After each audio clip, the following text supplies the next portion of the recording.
ABC General Hospital spoilers reveal that Cassius had begun to move through Port Charles like a man who believed fear itself could be inherited, sharpened, and passed down like blood. What made him dangerous was no longer just the secrecy surrounding him, or the way his presence reopened the old wound left behind by Nathan's death. It was the chilling confidence with which he now acted, as if he had finally stopped hiding from his own appetite for control and had instead decided to build a life out of it. Every new step he took carried the force of someone testing how far he could bend reality before the truth snapped back and destroyed him. The more he pushed, the more his power seemed to grow, not because he was invincible, but because he understood something terrifying about the people around him. Grief made them vulnerable, guilt made them hesitant, and love made them easy to manipulate. In a town already crowded with secrets, Cassius had found a way to turn memory into a weapon, and the cruelest part of all was that he did it while wearing the face of what so many people had once trusted. For James, the first crack in the illusion did not come with a confession, a dramatic reveal, or some obvious act of violence. It came in the quiet, unnerving way that children sometimes notice what adults are too frightened to name. There was something wrong in the pattern, wrong in the way Cassius moved, wrong in the strange emotional weather that followed him from room to room. James did not understand every detail, but he understood enough to feel that this man's return to their orbit was not an accident and not a miracle. It was an intrusion, a carefully arranged invasion into the fragile emotional space left behind by a man everyone had loved and lost. When James realized that Cassius had secretly brought back his son, the truth began to take on a more terrible shape. This was no longer just about impersonation, manipulation, or buried lies. This was a deliberate reshaping of family itself, a private act of theft disguised as destiny. James could feel that something had been stolen again, not only from the dead but from the living. Nathan's memory had not merely been disturbed, it had been occupied. That realization changed everything inside James. Up to that point, his discomfort could still have been explained away as instinct, confusion, or childish mistrust. But once he connected Cassius to the hidden return of his son, that unease hardened into something much darker. James began to see Cassius not as a mysterious outsider or an unsettling presence, but as the architect of a larger cruelty, a man who had not only stepped into the emotional wreckage left by Nathan's death, but had somehow benefited from it. In James's mind, the line between suspicion and certainty disappeared. He no longer believed that Nathan had simply been lost to fate, while Cassius emerged by coincidence from the shadows. He began to feel, with the blunt and piercing clarity that only a wounded child can possess, that Cassius had created the conditions for Nathan's death, or at the very least had built his life atop its ashes. It did not matter yet whether James could prove it. Emotion had already delivered its verdict, and that verdict was devastating. There was an unbearable irony in the fact that James, still so young, was becoming one of the first people to emotionally understand the true scale of Cassius's corruption. The adults around him were trapped inside layers of caution, denial, and emotional fatigue. They wanted facts, they wanted timing, they wanted proof clean enough to survive public scrutiny.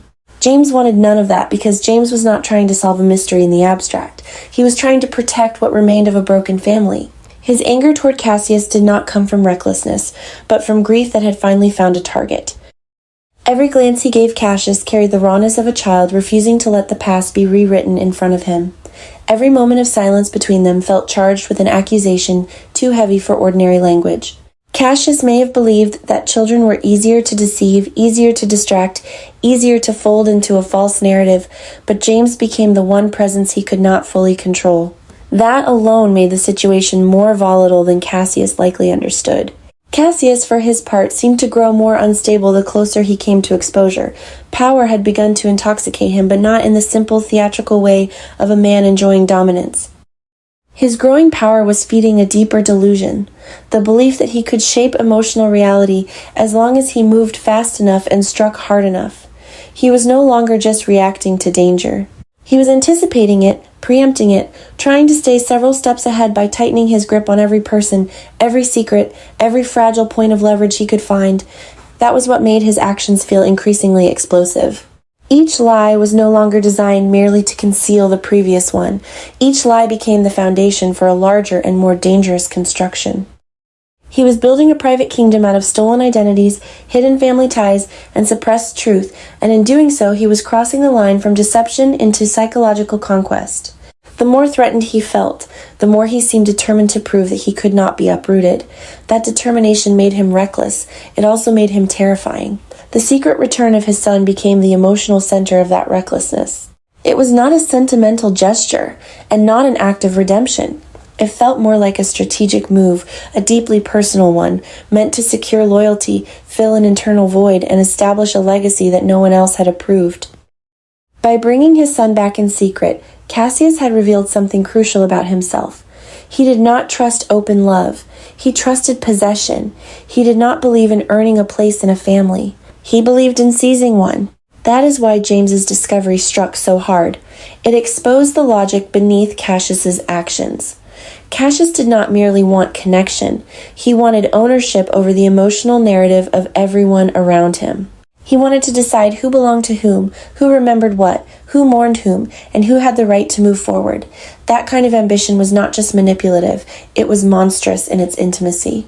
It turned people into emotional property. As tension grew, James found himself standing at the center of a storm far larger than anyone should have expected him to carry. He was haunted not only by what he suspected about Nathan, but by the possibility that no one would listen in time.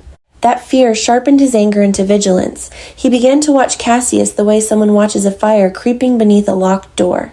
He started noticing the tiny fractures in Cassius's composure, the way his charm could turn cold without warning, the way his calm sometimes looked less like confidence and more like calculation barely contained.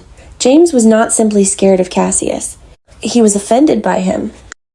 Offended by the desecration of grief, by the arrogance of a man who moved through lives he had already damaged and still expected to be believed, forgiven, or feared into safety. For James, every fresh discovery became another wound. The hidden son, the manipulations, the unbearable suggestion that Nathan's death was not the tragic end everyone had accepted, but part of a much uglier design. Each new thought deepened the obsession growing inside him, not because he wanted revenge in some abstract sense, but because the truth had become inseparable from his need to defend the dead.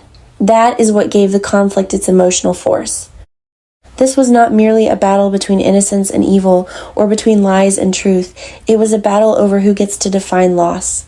Cassius seemed to believe that with enough pressure, enough secrecy, enough emotional confusion, he could rewrite the past and emerge from it not as a villain, but as an inevitability. James rejected that with every fiber of his being. His pain became a form of resistance. The more Cassius tried to control the narrative, the more James's suspicion became impossible to dismiss as childish fear. It started to gather moral weight. Others could sense it even before they fully understood it. There is a particular force in a child's certainty when it is born out of love rather than manipulation, and that force slowly began to unsettle the silence surrounding Cassius. The town may not have had proof yet, but it could feel the temperature changing. Cassius's crimes were no longer hidden inside neat compartments. They were beginning to leak into the emotional lives of everyone near him. What made Cassius even more dangerous at this stage was the fact that his growing desperation was disguised as control. Outwardly, he might have appeared composed, strategic, even patient, but beneath that surface was a man whose entire structure depended on nobody pulling too hard at the wrong thread. James had become exactly that threat, not because he had power in the conventional sense, but because he had clarity. And clarity is often the one thing a manipulator cannot survive. The moment someone truly sees the shape of the lie, every performance becomes strained. Every gesture becomes suspect. Every attempt at tenderness starts to look like choreography. Cassius could likely feel that shift, which is why the tension between him and James took on an almost unbearable edge. It was no longer just about whether James knew something. It was about whether Cassius understood that James knew enough to become dangerous. From there, the emotional atmosphere around Cassius darkened further. His crimes no longer felt like isolated acts that might eventually be uncovered and punished.